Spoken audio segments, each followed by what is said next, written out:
ايوه، الاهلي احسن فريق في كاس العالم للانديه بيلعب كوره. هتقول لي السيتي موجود، اقول لك والله العظيم احنا شايفين كده. ماتش اتحاد جده، ماتش فلومينز شوط تاني، ماتش اورواوا، لغايه الدقيقه الاخيره وبيلعب كوره حلو. جه بس فتره الجونين وقع بس كده من استهتار اللعيبه.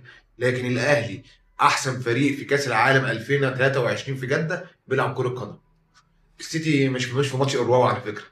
يعني ماتش كان خفيف كده، كسب 3 كده مع الرأف.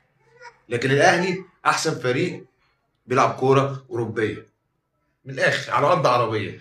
الاهلي يكسب اورواوا الياباني على التالت والرابع في كاس العالم للانديه بنتيجه 4-2، واقوى هجوم في البطوله، اقوى من السيتي. السيتي لو كسب خمسه يبقى هو اقوى يبقى اقوى فريق.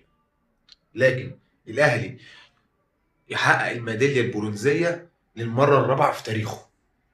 الاهلي يحقق الميداليه البرونزيه للمره الرابعه في تاريخه.